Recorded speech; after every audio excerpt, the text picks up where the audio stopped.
Where do you imagine with the project you're involved with?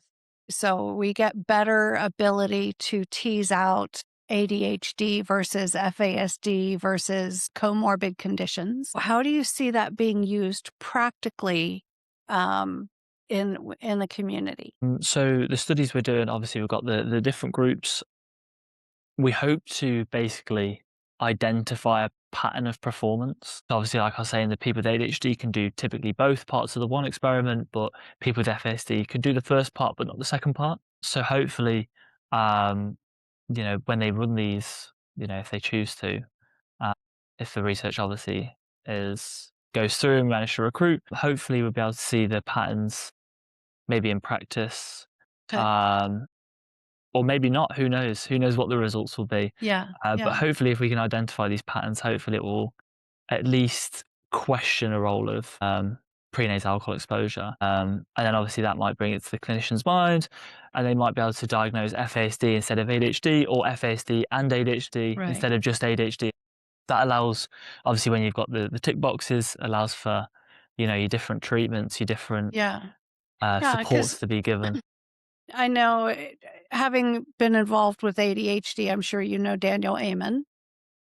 He's I've out of not come across the California. name. I've not Okay. come across the name, unless He's a big name over here in the ADHD world. One of the things, gosh, decades ago, he had a book of the 6 types of ADHD, and basically the finding at that point, like he would run all his subjects through PET scans.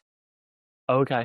And the findings were basically that there are 6 subtypes, and not every kind of medication works for each type, right? And so understanding the type gives you a directive of which medication to use. Or one of the types didn't respond well to any meds. They needed the homeopathic ways of helping Okay. be able to create focus and everything else. And I think that would be very fascinating to think along those lines for the what comes next after your work is complete. I do think there's so much potential, but I find myself wondering for the folks that are either dual diagnosed, is there a particular medication that works better for the ADHD subjects who also happen to have FASD? Yeah. There's a study going on at the minute. There was I think it was a protocol published this year, or it might have been last year, and basically they're evaluating the efficacy of treating core ADHD symptoms in FASD using Mhm. ADHD medications, and whether it's a good idea or whether it's a bad idea. And I Yeah. think when that study comes out, I've got my notifications on, so when it comes out, I'll get a notification.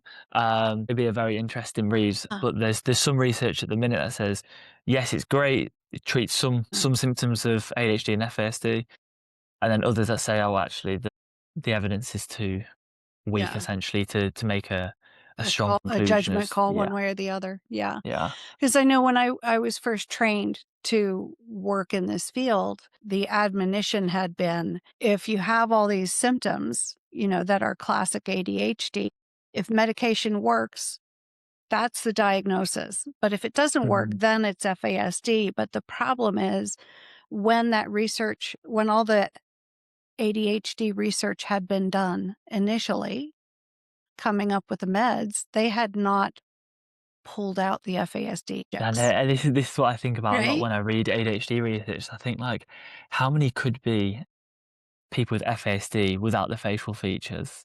Yeah. And we